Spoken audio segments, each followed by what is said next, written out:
Hey everybody, welcome to another live stream here at thecreators.com and theexplorographer.com. I'm your host AD, and tonight we're going to be talking about this topic right here, and we're getting things spun up in the background. If you haven't done so, please join us over on YouTube where you can kind of hang out and chat with me and the rest of the folks, and we'll get the stream started real soon.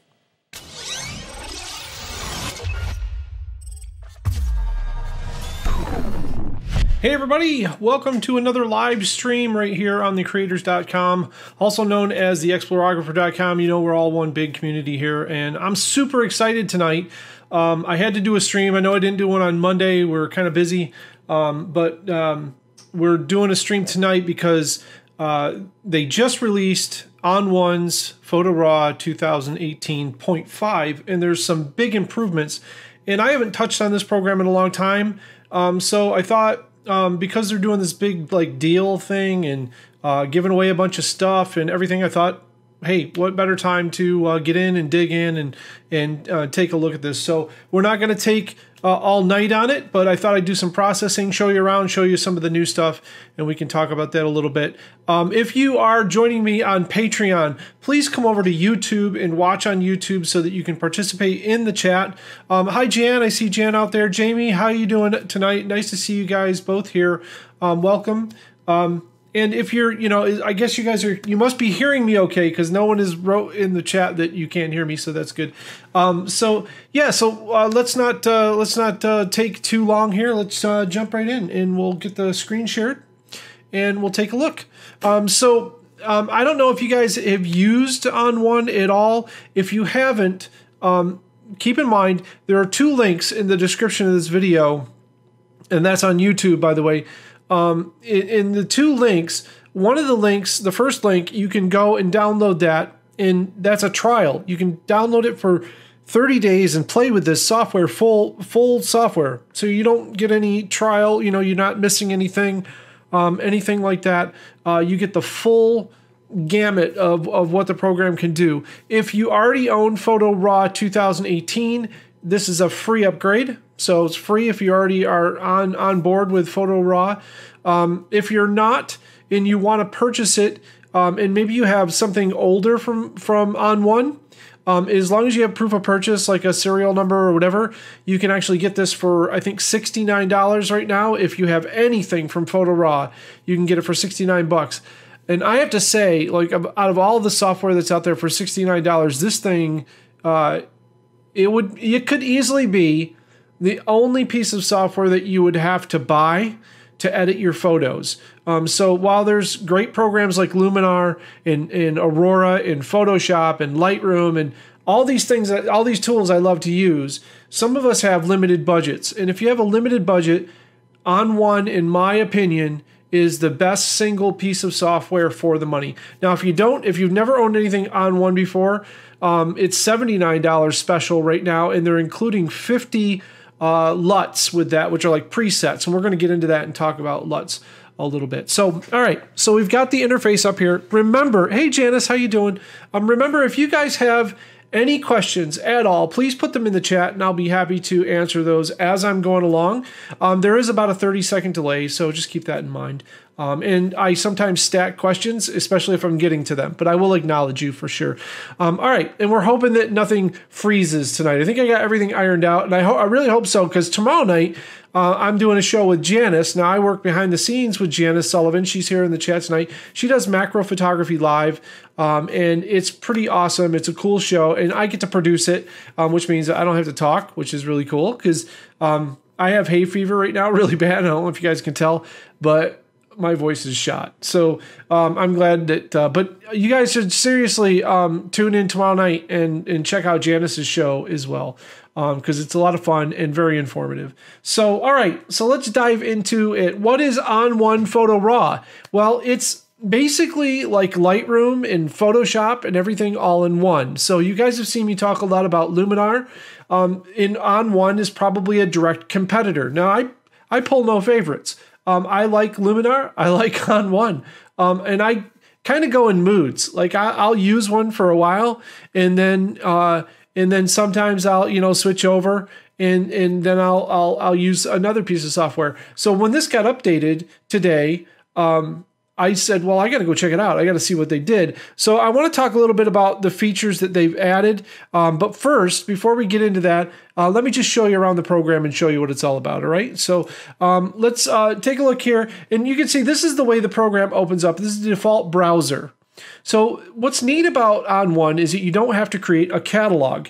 You can basically just load this thing up and start browsing the folders on your computer. Now, what's really interesting is if you look over here in this panel on the left, you can see all these drives over here. Well, what's interesting is my photo storage 1 and my photo storage 2 and my, let's see, what else do we have? Photo distro. All 3 of those drives are actually on my network in the basement. So it's picking up those drives and it's displaying them like they're right there. So it's pretty awesome that it automatically sees that. You can see down below here, it also gives you direct access to be able to edit your photos that you have online on Dropbox, Google Drive, and On1, or OneDrive from Microsoft, sorry. Now, the thing that's interesting about that is that, keep in mind, it's editing the local copies and then it uploads them to the online. So it's not editing them online per se. So as long as your folders are synced with the online storage, the cloud storage is synced with your local storage, it gives you access to be able to edit those, and then we'll upload to those. Now, they also have another feature known as the On1 Photo app that you can get, and that connects directly to this, just like Lightroom has Lightroom Mobile. So that's kind of a cool feature as well. Now, all of this is being done, though, lickety-split, without having a catalog.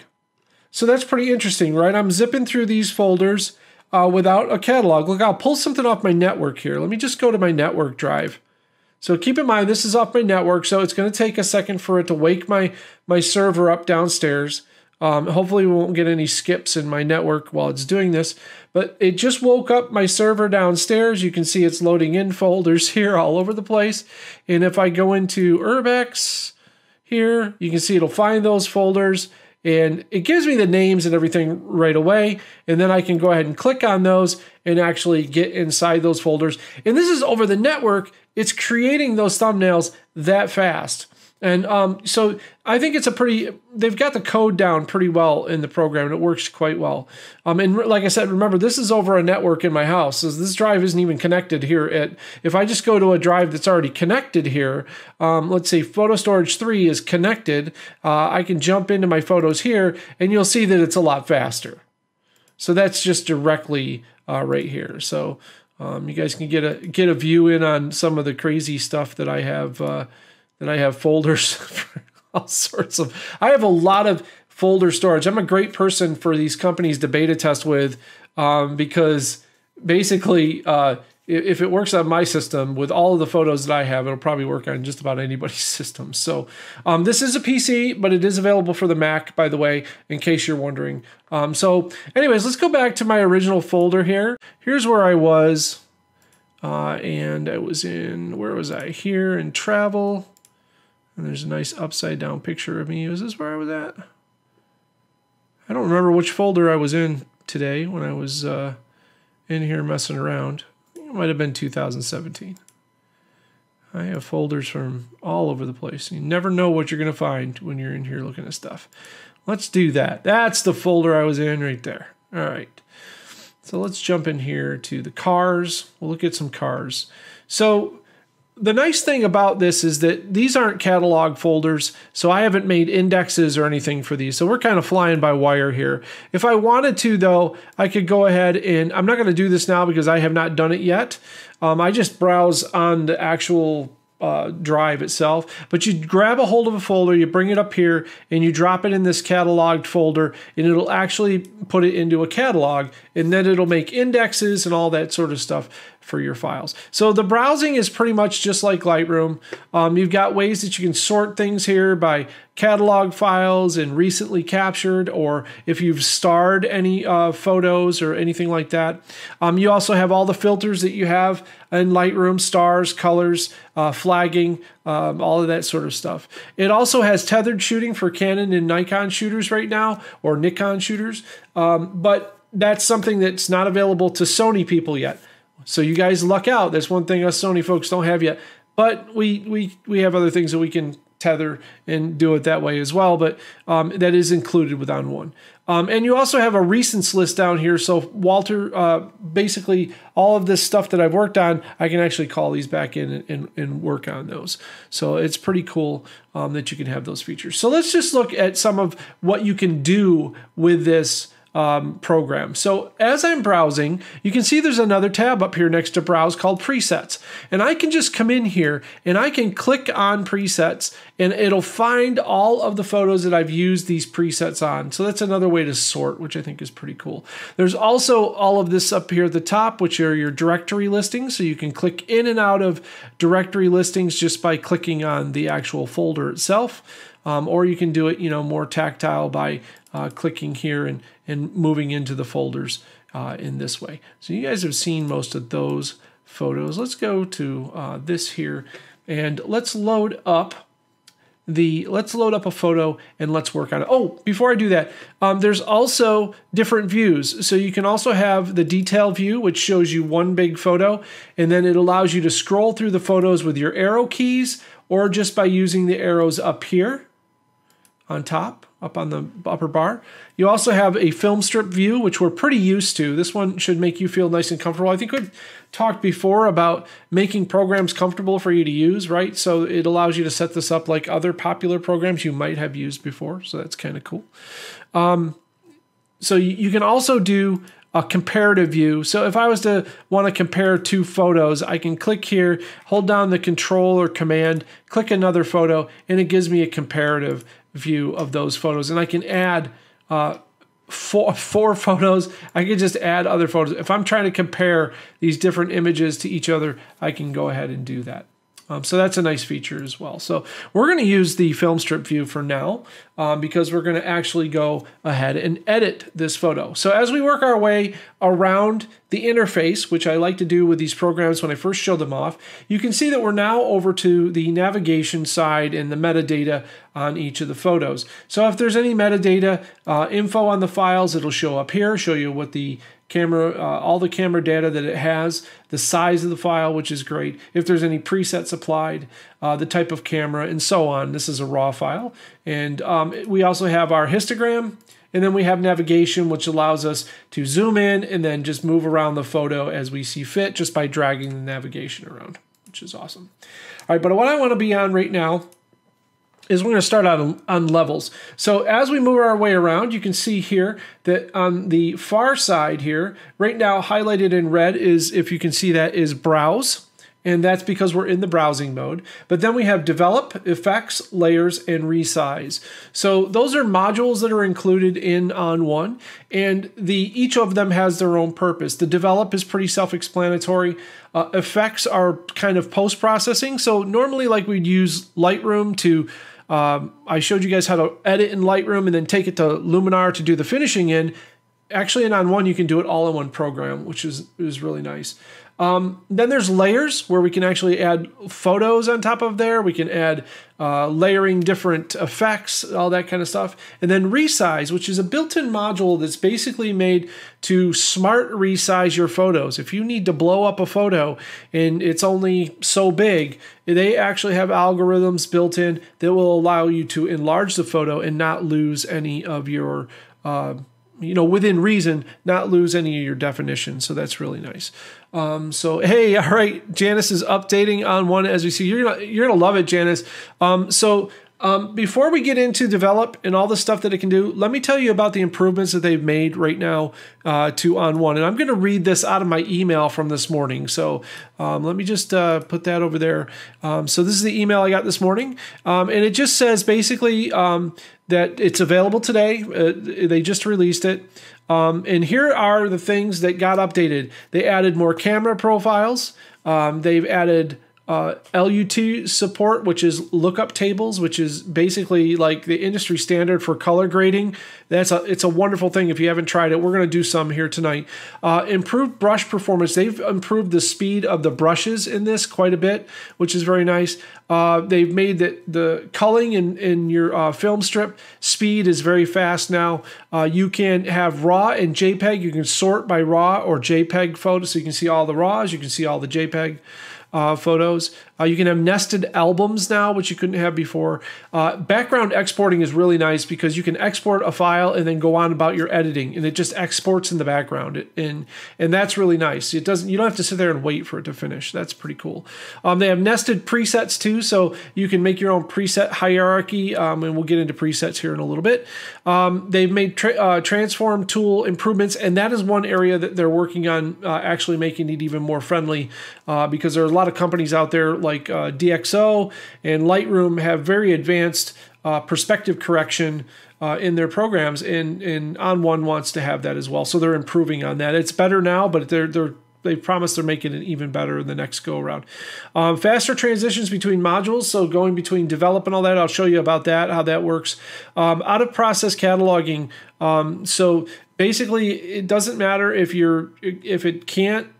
You can catalog your stuff even if your camera is not supported yet, so that's kind of cool. New cameras and lenses have been added. So all of that stuff, plus the deal that they're doing right now, it's $79 if you haven't owned it before, and $69 if you've owned any other On1 product, and free if you just want to try it for 30 days. So use the link, though, in my YouTube description below if you just want to download it and try it out. All right, so that's basically everything. I've gone and closed all of my windows that I was talking to you guys on, so let me reopen that back up. I'm going to get rid of that so it's not answering any emails. There we go. All right, we got to sort it out here.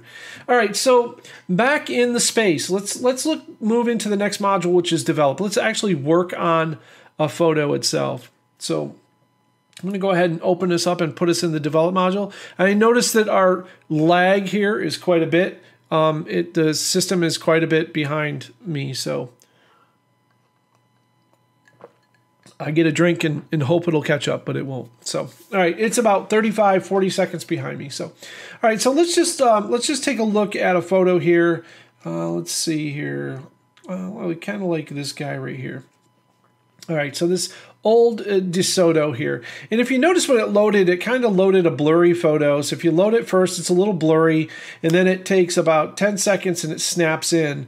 And that's because it's figuring out what the camera profile, the lens profile, and you saw it kind of bend the photo a little bit when I clicked on it. Here, let me do it again. It'll be a little bit faster this time because it's already looked at it. Now, if I have cataloged this folder, the cataloging, I think, makes that a lot quicker. So if I was to catalog it, it would store the data until I'm ready to actually develop this. So, but it's pretty quick anyways. It's really not bad at all. It doesn't take that long for it to snap into effect. So one of the things that they did that they really wanted to talk about was the speed in which it goes from the browse to the develop. Because that used to take a while. When you went between the two, it took quite a while to go between the two. So if you watch, I go to browse here, and it's instant. And then I'll go to develop, and it's instant. So you're not waiting for that to load in. It takes a little bit for it to load in the actual raw file for processing, but that's understandable. This is a 42. Let me just see. This is a 42 megabyte file. So that's a lot of data to load in, sort out, and then display. So I think in comparison to most programs, that is pretty fast.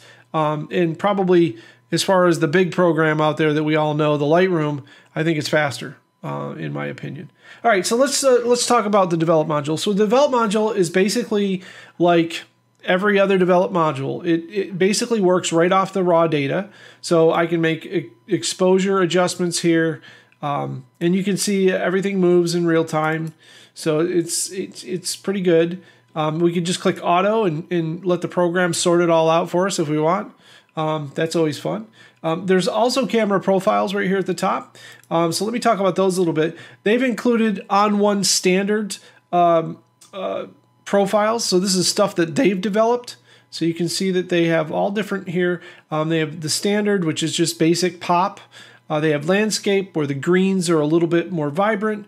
They have portrait, where the skin tones are more subtle and the photo is softer. They have vivid, where it's kind of everything is kind of amped up a little bit. And then they have neutral, which is basically as flat is they can get the color profile. Now you see that there's more listed below this, and those profiles that are listed below it are the ones that are drawn or extracted from the raw file that are in your camera. So I like to use those. So I would use here the camera neutral, which if you guys have seen me process before, I like a flat file to start with. Hey Mike, how you doing, buddy? Glad you could make it here, man. So I like to use a flat profile. So I'm using camera neutral, which is the one that's the Sony neutral. If you had a Canon in there, it would say camera faithful, maybe. Each manufacturer has their own names. For the Sony, I'm using camera neutral. So that just basically starts out with an messed with file. It's basically as raw as it gets. So, this is a little overexposed. So I could, the way that it processes, it's a little overexposed. So I would probably pull down the highlights a little bit here. I like to make images like this dark and moody. So, all the basic adjustments are here. Your exposure. I did want to talk about one of the things that OnRAW does better than any program, and I don't care who it is.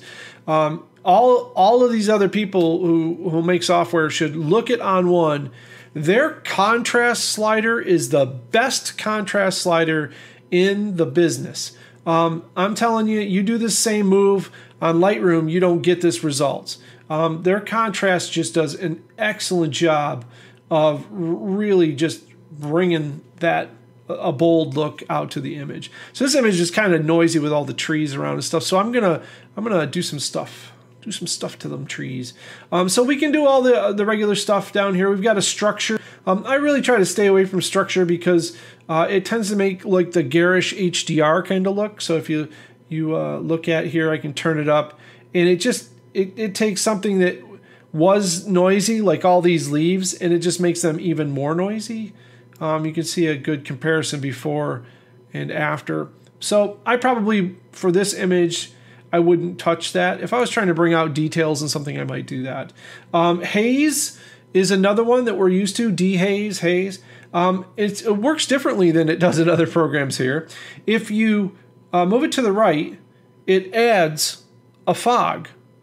If you move it to the left, it reduces haze. So it's kind of unique. So if I move it to the right and I want kind of a mysterious, in the woods, foggy kind of look, this will give me that kind of look. And you can see it slowly start to appear here.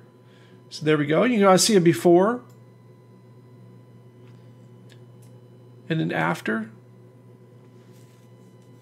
Now it's chunking a little slow right now on my computer, simply because I'm streaming and coding and doing all this stuff. So it's not really this slow when you're actually using it by itself.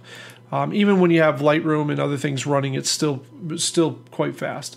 So you can see that basically you can add kind of a foggy look, or we can go the other way and we can get a very, dehazed, kind of harsh. I kind of like the foggy look for this, so I'm going to lighten it up just a little bit.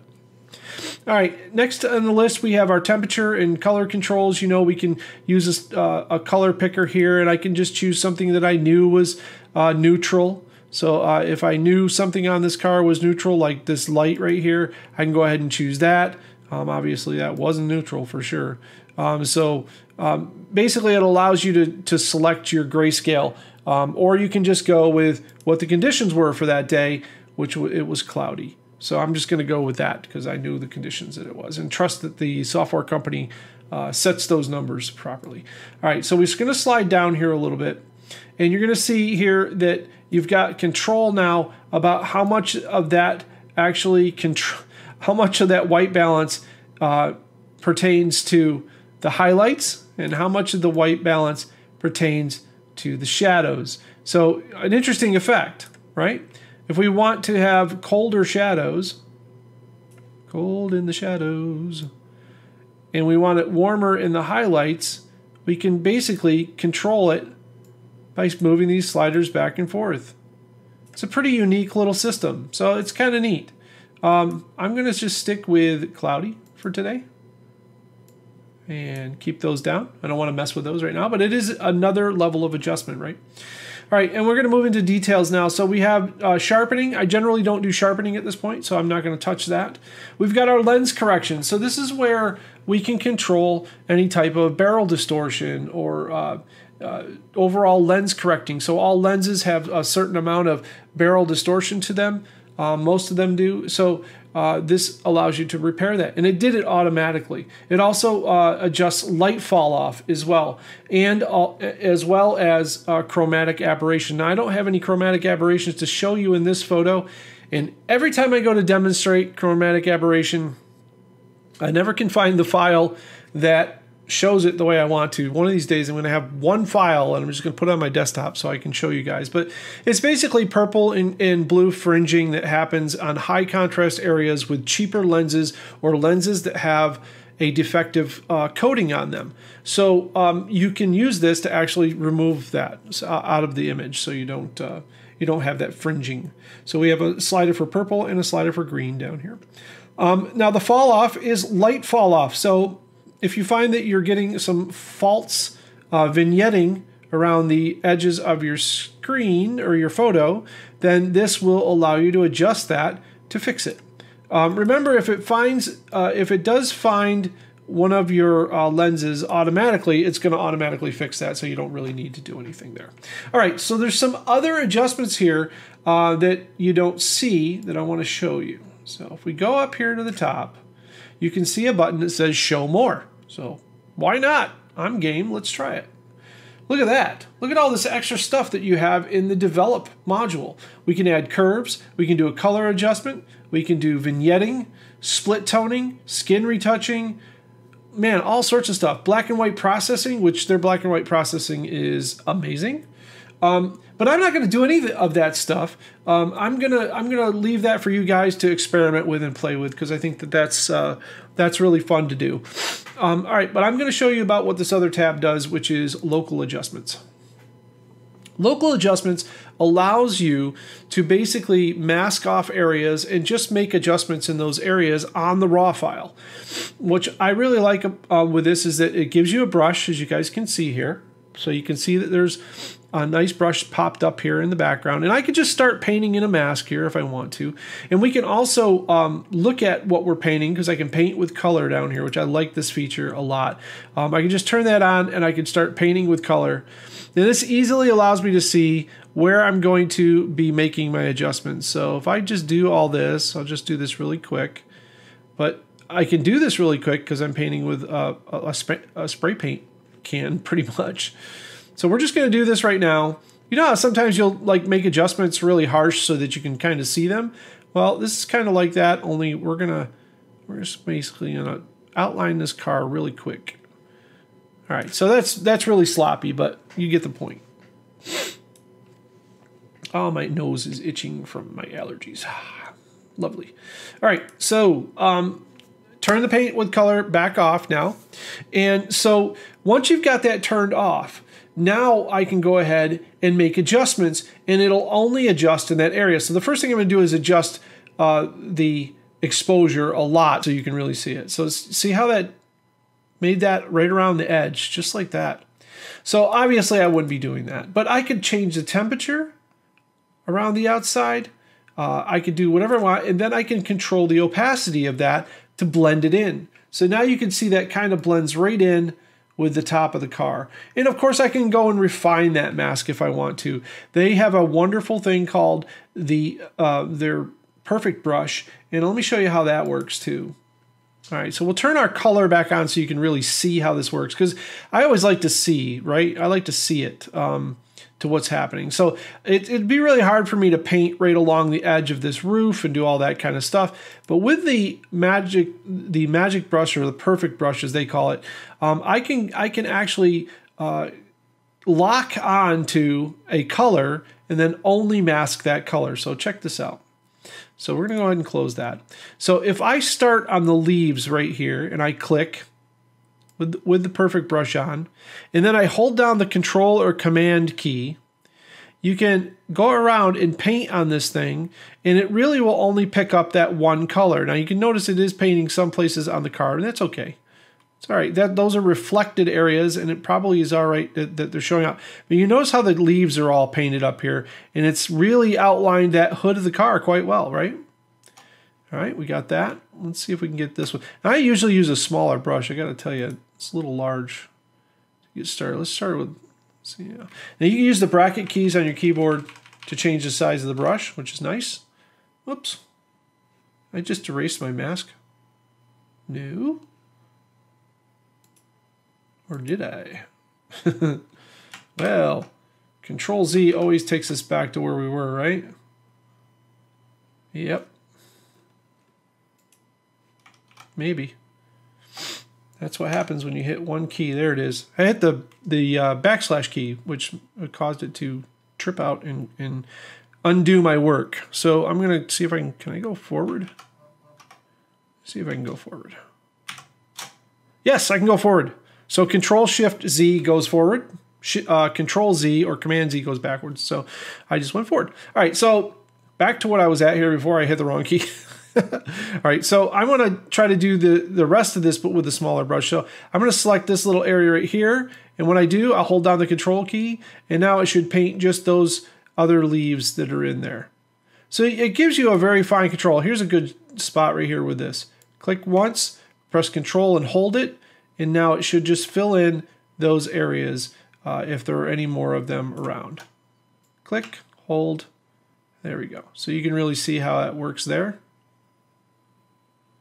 So it really helps you make the masks a lot easier than trying to draw them in all by hand, which can take a lot of time. So anyways, the masking tools are pretty cool that allow you to do that, and it's quite fast. And this is one of the things that they improved upon when they did this update. They made the brushes a lot faster. Okay, so we did some masking there. And now when I make those adjustments, you'll see that it's a little bit more subtle. There's not a halo around there. And we can get these, we can kind of get this to pop the way that we want to. And we can do the structure and all that kind of stuff. Now, you can keep adding layers and doing different adjustments. So you could just go hog wild on this thing. So let's just, for the fun of it, let's do this. Now I'm going to play with these headlights. So let's just draw in the headlight right here. Now I'm not using let's turn on the color so you can see this. So I want to turn off the magic brush. I just want basically there to be no feather to speak of. I want to just paint on the inside of this headlight. So there we go. We're blinding out our headlights here. I'm missing this headlight over here. So what you can do, this is true with most programs, by the way, is you notice how I painted over the tree. Now, if I change my brush size to like the size of the tree, and I turn this on paint out, and now I click once up here at the top, hold down Shift key and click at the bottom, it'll draw a line through the tree. It's just a quick way to make a mask around there. So, all right, so I got that the way I want it right now, just messing around with it. And let's turn off the color. And now what you could do is you can like totally play with this. Like I can make it look like the headlights are on. I mean, it's just crazy how you can do this. Like, look, I can change the color of the headlights, change the tint. So super quick masking, two different things. I can go back to my other mask anytime that I want to. Oh, I want to make this dark. Maybe I want to make it look like it's, you know, crazy night outside. I mean, you really can, like, you can really go nuts with this thing. I mean, it's pretty amazing, the capabilities of what you can do with this. So I'm just playing around and doing this really quick. And then, of course, if you mess it all up, you can hit the undo thing, and it just resets everything back to the start. All right, so that pretty much covers most of the develop module. You guys are seeing that you can do edits, you can do local adjustments. Those are all fine. Let's say I'm the kind of person that I don't like to do a lot of that sort of thing. There are a few photos once in a while that I'll mess around with, especially when I get bored of what I'm shooting. So what I like to do is I like to process for the mood of the shot afterwards. So let's move on to the effects module. So we're going to go to overall settings in the effects module, and you can see here that we have an add filter. Now this is probably pretty familiar if you know Luminar or any of the programs really. The add filter will call up all of the cool tools that you have. And you have new tools like LUTs here. You have lens flares that you can mess around with. The two that I really like though, my favorites, are dynamic contrast and sunshine, and I'll tell you why.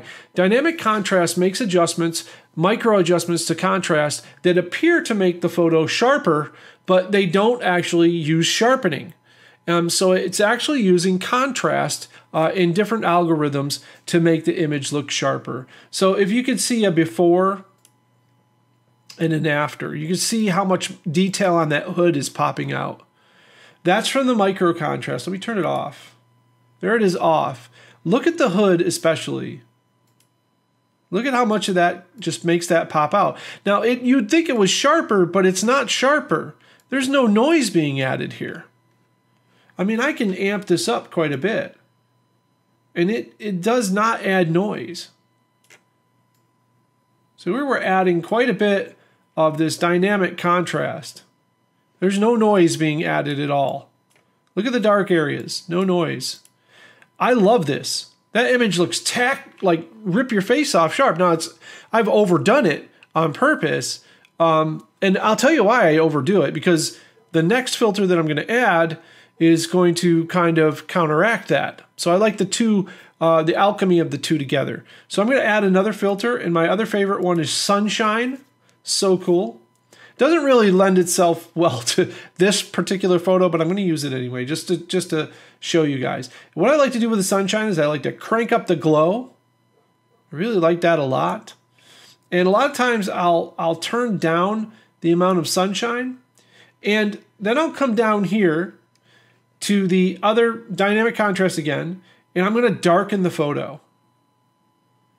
And now I'm starting to create kind of a mood.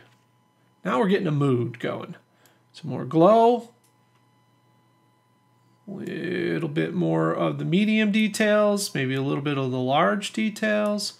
And then we're really starting to bring this image into a high contrast, dreamy kind of look. And that's kind of what I'm going for. So I want that car to have a radiance, okay? And I want the forest to have a magical feel.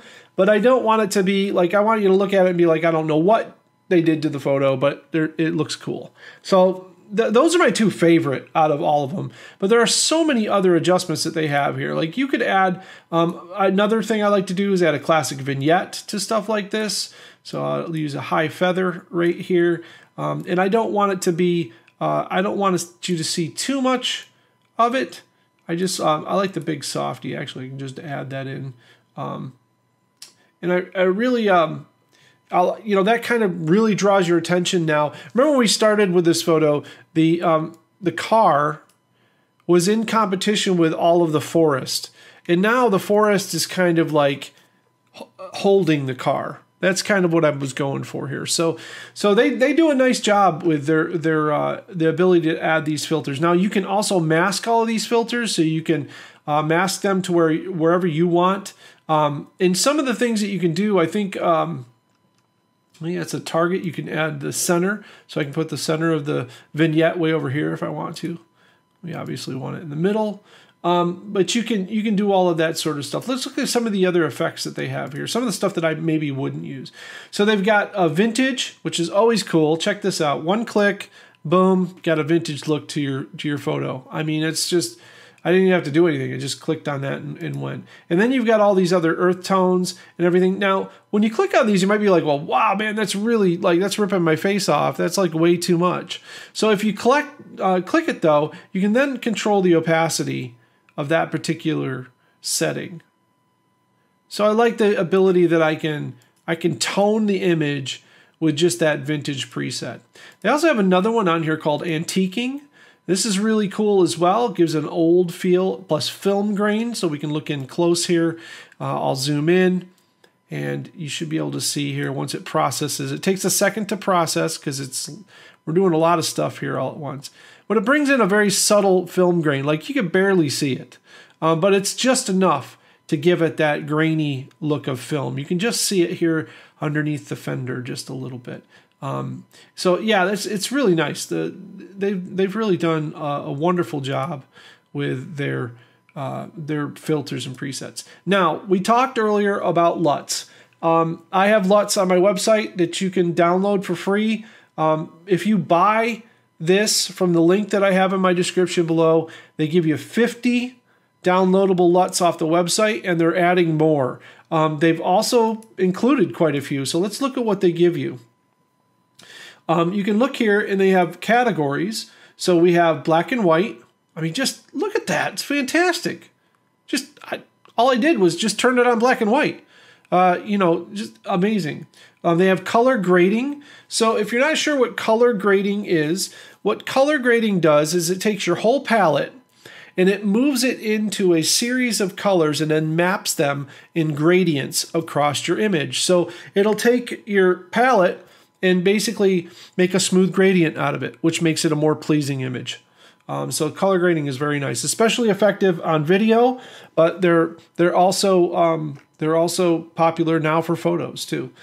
We have color pop, which can blow up your photo if you want to go that way, and then vintage matte, which is my favorite. So the vintage matte is very infectious, and I could definitely overuse it an awful lot. I mean, the ability to just get that type of look right out of the box without really doing anything. And I love the LUT is called 1975. I mean, how awesome is that? I was 11 years old. They have a 1983 too, so that makes me feel a little bit more in the teenage years. They have Rome, Rose. Rose is cool. I like that. Simple, which is nice. Simple Warm, which is good. And then Timeless. But the 1975, I mean, that's rocking. That's a really great look right out of the box. So I'm not going to go over too many others of these because I want to show you one other thing before we get going. And that's HDR and panorama. And I'm sorry for sniffling on you guys. This allergies are killing me right now. Also, keep in mind that any of these adjustments that you do can also be added as a local adjustment. So in case you're not aware of how the power of local adjustments, let's just show you really quick how that works. So let's change the temperature of the image. So it's not going to do anything because there's no mask. So we're just going to change it quite a bit. And I'm going to go ahead and I'm going to plop down the masking bug, which is really cool. So you can pop that down and you can see here that it's created a mask, a gradient. And you can go ahead and angle this. You can set it up however you want. You can change the width of this however you want. And it's just a really nice tool. And then you can use the refine tools and chiseling tools and all this kind of stuff to actually go ahead and change it. So that's really awesome as well. I think they probably have the best overall types of tools. Now, if you don't like to use the gradient one, they also have a center, they have a reflected gradient, and then they have edges as well. So it's pretty powerful setup. They give you something that I think all the other companies don't, which is something a little different. So I think that's pretty cool. So we can go ahead and delete that and reset that. There we go. They also have like chisel, so you can go around and you can edit in your mask however you want to. So you can go ahead and add. And I think this is a smart. Let me make it larger here. And 100%. Oh, that's too large. I think that this is a smart tool. Yeah. So I have to have a mask going before I can use it. But it basically allows you to refine the mask around areas. It sorts out whether it's a bright tone or a dark tone, and allows you to control the mask at a better adjustment. So it's just pretty amazing. You can paint in sharpening, which is really cool. This is where I would do my sharpening, is at the end. So there you go. Let's talk about now some HDR in that stuff. So let's go back to browse. Now that edit will stay right there on that file. You can see that it's still there. And what it does is it writes a sidecar file for now, and stores it there. So if you ever browse through here again, but if you call up your raw in another program like Lightroom, you won't see these adjustments because it's a different sidecar. So that's kind of neat. You have all these presets too, guys. So there's stuff built in here that they've made that just one click and boom, you're off to the races. So you can just essentially say, oh, I want to do this in black and white, and click it. And boom, there it is, framed out in black and white. You get a frame, you get the whole 9 yards. Maybe you don't like frames, you can go for just the film look. Just one click. I didn't do anything, and they're notorious for having amazing presets. In fact, I think, if I'm not mistaken, it seems like that the preset with I think like this glow sunshine was the one I started with that showed me the dynamic contrast and all that stuff. So pretty cool. Golden Hour Sunshine, I think it was called. Yeah, that one right there. So pretty cool just to have the one-click presets as well. All right, let's get back to browsing because I want to show you guys something. All right, we need to go to, I have to remember where I put these files. Travel? I don't remember, guys. I'm sorry. I want to find you some HDR brackets so we can process real quick. Oh, yeah, here we go. There we go. All right, I was just having a flashback of where I was supposed to be. I'm supposed to be in this one. All right, let's scroll forward. All right, here we go. All right, so we've got some HDR brackets here. And I just wanted to show you how these work and how it has built-in bracketing right inside the program. So let's just take one of these photos. Okay, here's some 3 exposure guys right here. So what's nice is that you can click on all 3 of them. Boom, all 3. You can go into your develop module. It's going to take a second to load. It's finding the profiles and doing all the stuff that it's doing. I'm not going to make any adjustments to this at all. I just wanted to basically find the lens profile. Okay, so once it's found that, I can go ahead and hit sync. All right, and then we're going to go back to the browse function. And now once we're in browse, we can right click on these 3 images and we get all of these basic commands. So you can see here we can set the colors to red for all 3. We can go ahead and set our rating. And you can just use the keys to do this, by the way. And if you look on the menu, it tells you what keys to press. Number 6 for red, 7 for yellow, so on. Ratings, 1 through 5, just like Lightroom. Like, dislike, and clear. And we can rotate and all that kind of stuff. We can also edit our capture date if our camera was wrong by any reason. I don't know why. So I'm going to go to the first photo here and just make sure my settings are synced. So we got the settings synced between all of them. Excuse me. And the way we know that is this little symbol pops up in the corner. That means that they're all synced. Going back to this menu, you can see down here that we can edit and develop. We can edit in On1 effects, which takes us right to those modules, layers and resize. But we also have merge to panorama, so they have built in a panorama software, which is quite good. I'm not going to do that tonight because it takes a little while, and time constraints and you guys just standing around and waiting for something to process is not fun. They do have Create HDR, which we are going to do. You can also send them over to Photoshop. You can send them over to Lightroom Classic. You can send them to Aurora. You can see that I have that in here. Now, Aurora was not a thing I could do. It was not in there. The way I did is I clicked on Send to Other Application, and then I selected that app for it to send to. Now, I normally don't do this, but I'm going to do this live right in front of you. It might blow up. I don't know. But let's see if we can get it to send photos right to Photomatics. Let's see how that works. So Photomatics isn't listed, but I'm going to say Send to Other Application. It's going to come up with my drive here. I'm going to surf to where I think Photomatics is. There it is right there. And I'm just going to select Photomatics Pro. All right. So I selected Photomatics Pro and open.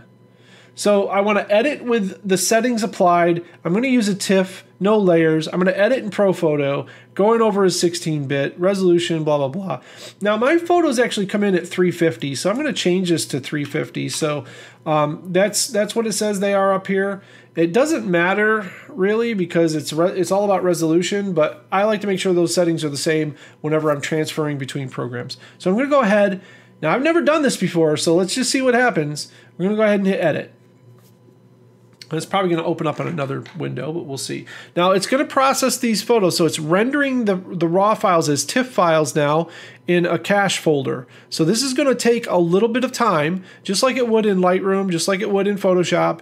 It's got to process the file before it hands them off to Photomatic, so that's what it's doing right now. Oh, my throat is dry. Okay, so it's doing its thing. And then we should see Photomatic's open up. Probably going to open up over here. It did. Opened up over here. I'll drag it over so you guys can see it. But there's Photomatic's. Look at that. So, boom. Opened up in Photomatic's. I'm going to go ahead and choose my merge options, which put it over on the other window. So we can do alignment here. All of that kind of stuff. We can save the handheld, blah, blah, blah. Options to remove ghosts, reduce noise, chromatic aberrations, so on and so forth. Hit align and merge to HDR. And right now it's processing over here on this side. I'll let you see the little, I know it's exciting to see this bar just go back and forth. So hope everybody's doing great out there. I'm doing really well. I've been having a good almost first day of summer. It's been very busy. So I am printing right now. Oh, it's not here. It's in the other room. My door on my computer, the side of my computer broke. And there we go. It's all done, just like that. My door on my computer broke, and I'm printing a Fallout 4 vault door. I'm 3D printing it, and it's 400 millimeters. It's this big, and it's going to go on the side of my computer, but I got to paint it and do a bunch of stuff. So anyways, here's our photo. Basically, no problem. Finish, and it should send it back to this folder. Now, sometimes it won't send it back to this folder. We'll see if it pops up here. It's asking me to do finishing touches. I don't want to do anything. And we'll just see if it asks me to save, because I don't know if it will or not. I'd like to save. It's asking me where to save, and it says, do I want to save in this folder? I'm sorry I'm not showing you this, guys, but it's pretty boring. And there we go. I'm just saying set it to this folder over here, and it should pop up. Right there's our file. So as easy as that was, watch this. If I right-click now again on here, you can see that Photomatic 4 has now been added to the list and remembered. So it's that easy. Once you've added it, it remembers it. So very cool. So now that we've done that, let's do a little test. I'm very picky on HDR, guys. You know I am. I'm going to create HDR with On1's built-in HDR program. So let's click on that and see what happens. All right, we got natural auto, natural tone mapping, strong tonal, and strong tonal with enhanced details. I think I want to do just, I don't want to do any of these. I want to do no tone mapping. All right, I'm going to do modest. All right, so there we go. All right, let's see what our speed, wow, okay, that was pretty fast. All right, so it's asking me here if I want to deghost. Default look is natural. Says I have a 3 EV range. Open up and develop when we're done. All right, and I'm getting a preview here. Let's open up this window so you guys can see this. Let's get it big. I know we're running a little long here, but it's kind of extra special, all these new features. All right, so we have our normal. It looks like we have our basic. So this is one of the things that I love to do. I think I've told you guys about this before. I like to edit in 32-bit RAW HDR because I can edit those in Lightroom where it's native, and I don't have to like deal with Photomatic and its weird settings, because unfortunately I love the way Photomatic assembles files, but I do not like its tone mapping at all. So what they've done here is they brought it in, and now I can actually make these adjustments like I'm right in Lightroom or On1 Photo Raw. So my normal adjustments would be to pull the highlights back down. So I want to see, I want to see what detail I've captured. Now I'm starting to see a little bit of that kind of HDR look already. So I want to be careful with that. We want to turn our contrast up. See if our contrast, see that beautiful contrast. Man, they have the best contrast, I'm telling you.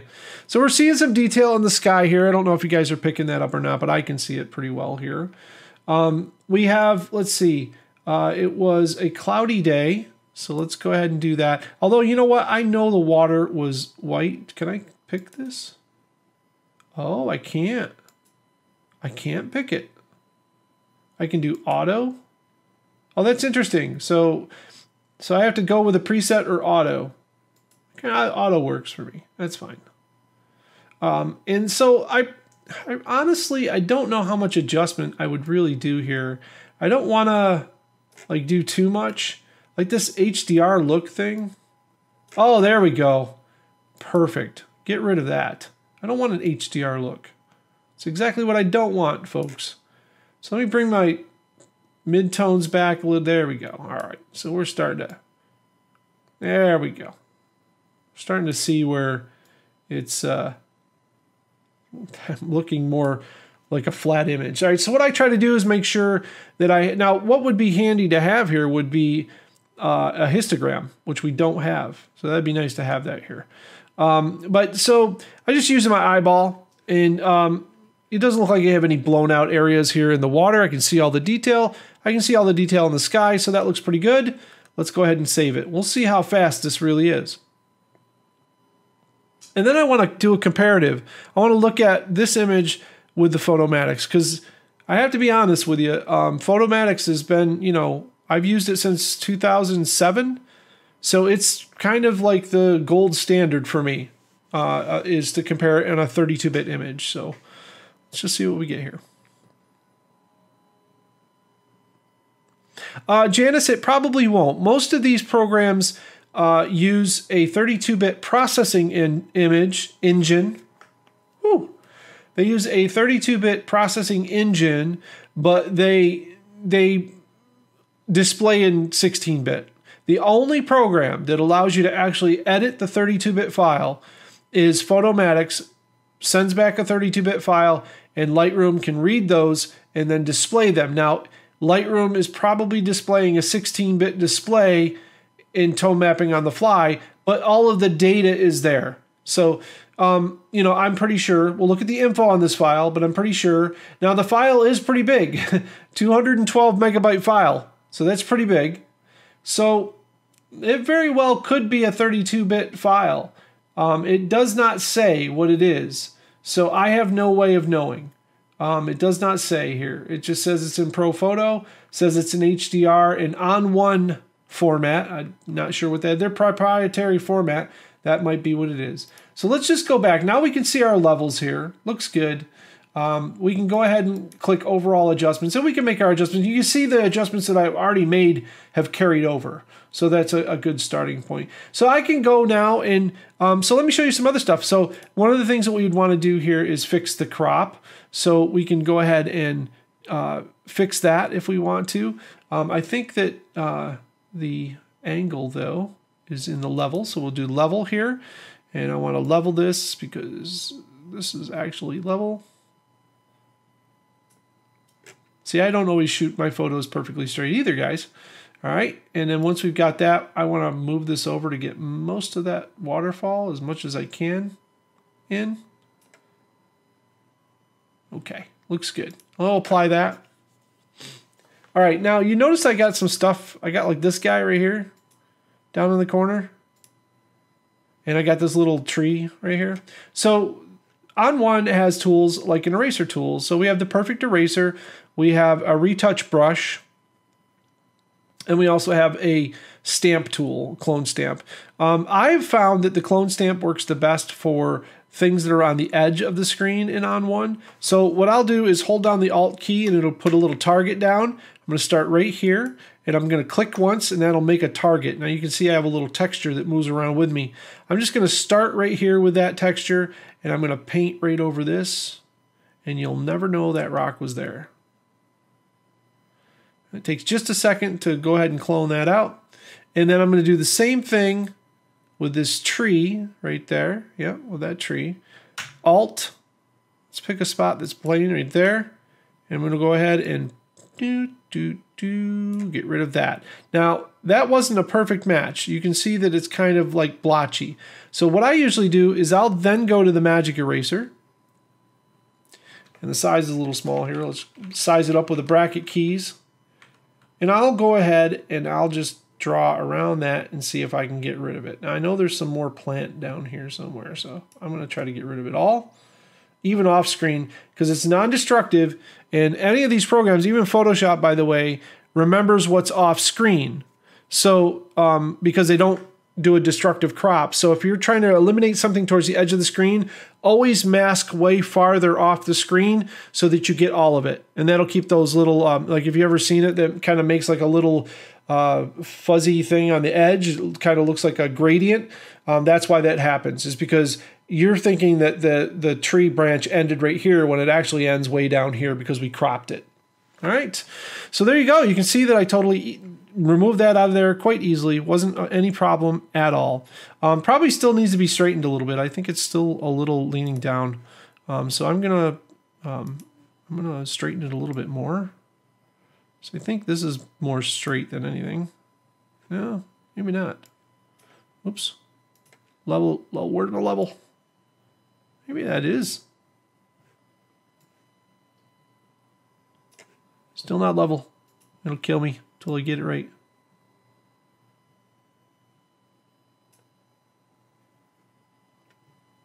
Now I'm looking at this line right here. This is the line that your eye will pick up on. So this is, you know, downhill because it's the water's rolling that way. So that's right. So we're good there. I'm gonna move it down here a little bit. There we go. You can see down here that branch, I removed all of it, even off the screen. So there we go. Pretty easy and simple to do. And I think that, you know, again, this kind of program. Now, one of the things I like to do too, like with the water here, I probably want to do a local adjustment there. And here's where I'd bring in my perfect brush. And I'll make it big. And remember, like we did before, you hold down the control key. And the first place that you click is where that brush is going to act.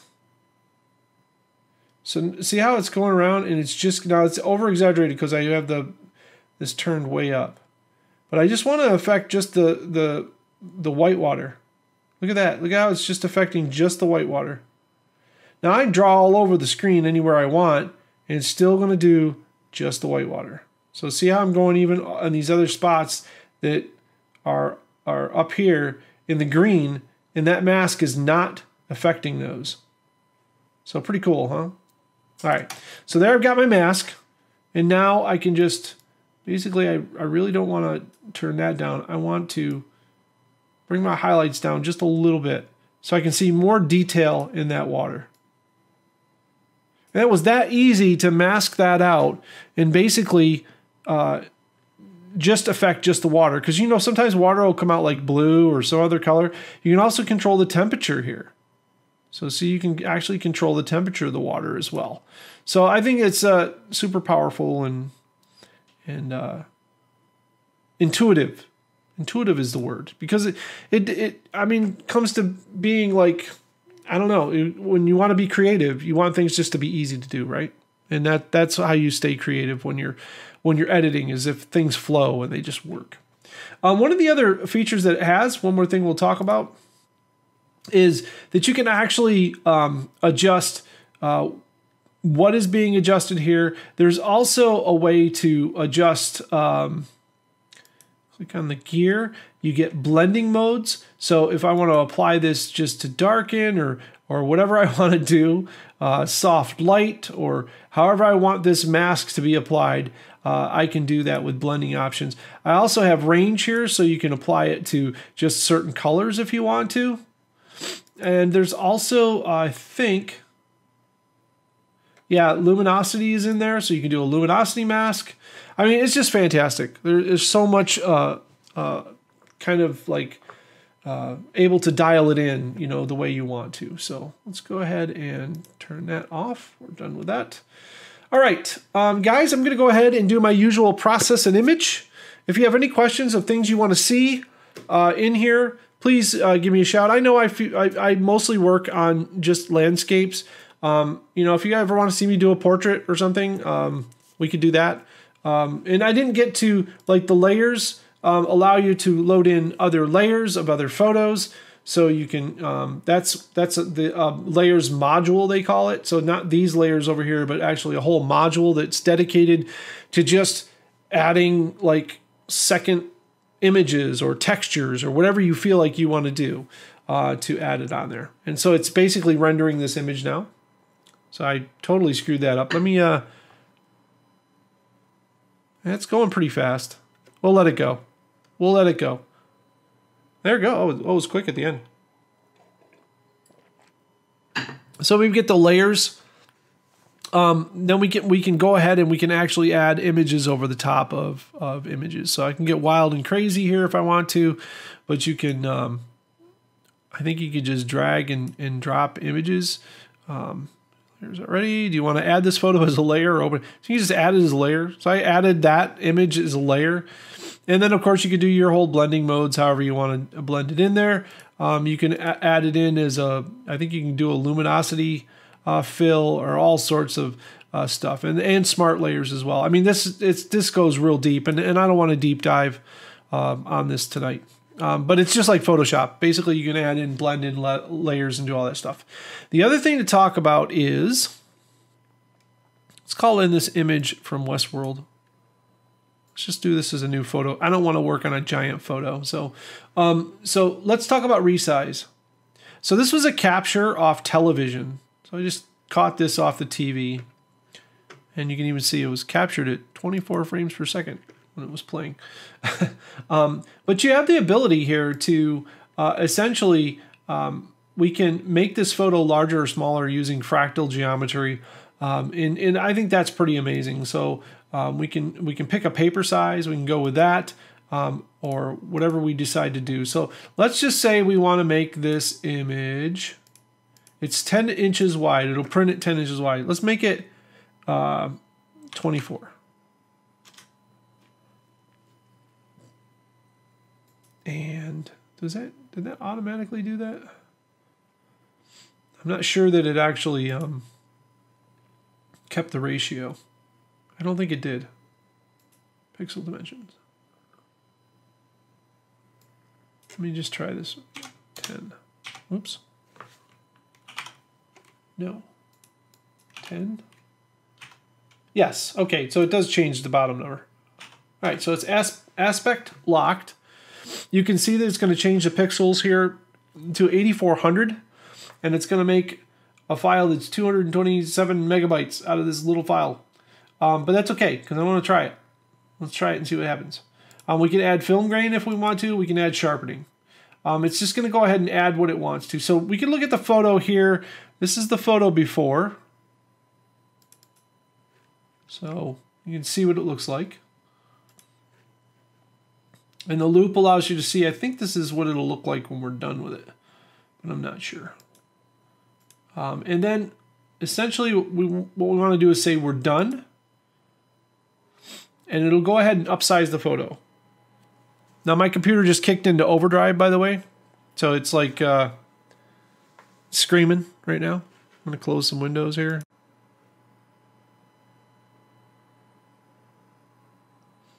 So you can see it says it's scaling it up and whatnot. I'm going to see if I can put this in a comparative view. I really don't know if I can or not, and I don't know where it's saving it. I don't even know where it found it. Let's see. That was a capture. That was probably in my photos somewhere. All right, there they are, right there. So let's just do. Here's the copy. So they pretty much look almost identical. That's what I'm seeing. Let's go back to browse. Files are open layers. If you go to browser, remain open till you return those. Okay, so we need to can't close these. Close. Save it. That file's going to be huge. I don't know where it's putting it. Can I see where this is at? Oh, it says where it's at, doesn't it? No, it doesn't. All right, well, we'll have to find that file. I'm not sure where it is. Maybe on my desktop. It must be in my screen caps somewhere. I usually put all of my captured files on my desktop, believe it or not. That's why you guys can't see my desktop. That's why I do that. Because if you could see, the two side windows are full of files. I clear them out like once every 2 weeks. I'll go ahead and take all my files and I copy them over to the server. And they get stored in a date locked folder. I have folders going back to like 2013 of my desktop. So if I want to see what my desktop looked like in 2013, I just can load that folder up and it just shows me all the files that I have on my desk in 2013. So, all right. Let me open up, I'm going to open up a folder while that's doing its thing. See if I can figure out where, yeah, I found it. That was cool. That was easy to find. All right. So as soon as this is done writing this ginormous file, and this is actually writing this big file to an SSD right now. So yeah. Everything seems to be looking good with the stream. Do you guys have any questions at all that I did not cover with On1? Remember, there's 2 links in my description of this video. One is for the free trial, that's the top one, and the bottom one is the launch special, which if you've owned any On1 product before, you can get it for 69 bucks. If you're brand new to it, you can get it for 79 bucks. I do make a small kickback for it. Because I use the software and I support them and they support me back a little bit. So if you use my links, that's what it's all about. So I would appreciate it. If not, that's fine too. As long as you get to enjoy the software, that's really what counts. Check it out, see what you think. It's free. The trial is totally free, which they don't rope you into anything. You get 30 days to play with the full-blown toy. So it looks like we're stuck at 66. I think it might have bitten off a file. It was a little bit too large. I've never used the resize before, so I have no idea. I don't see the other file being written, so let me look.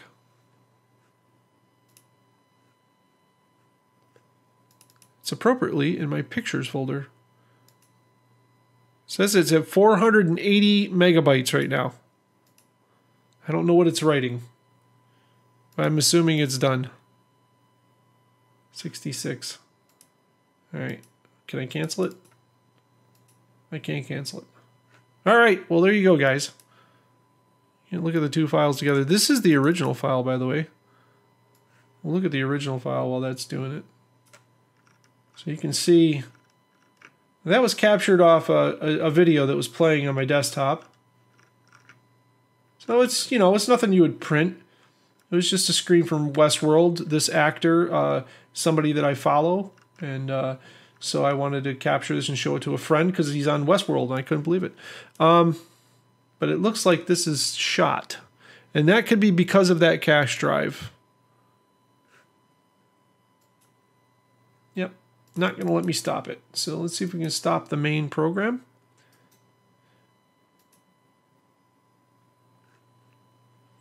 I'm not so reluctant to put on the hard brakes on this program because it's not. I'm not making a catalog file, and the catalog file can't be damaged. So it's kind of a nice feature. And I've never used the resize. I very well could have made a layered file that's like bigger than it should be. So all right, let me just do this really quick. I'm gonna call up that.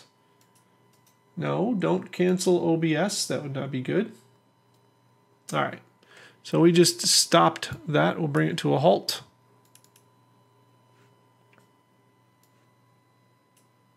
And load her back up, if it will. Might not now, because it might be upset at me. Might not like me anymore. And it loads right back up. So there we go. All right, guys, I think I'm going to call it there. It's been an hour and 15 minutes. You all have hung out with me for all that time. Unbelievable. So happy to have you guys here. I appreciate your support over on Patreon. More so, I appreciate all you guys telling other people about us over there and asking them to come on over and hang out with us, because I want to build a community. I want to do more. So feel free, if you have questions about how you can pull that off or accomplish it, let me know. If you have a website or something and you want to kind of trade ideas or whatever, I think I'm pretty much already doing that with most of you guys. So, yeah, I think that's going to do it for this this live stream. So thanks, guys. We'll see you in the next one. I don't know if I'm going to do one next Monday or not. Danielle starts vacation, and she gets like one vacation a year, so we might be on vacation next week. But if we're not, or if I have time, I will definitely make time to hang out with you guys. Again, thank you so much. I love you guys, and stay creative.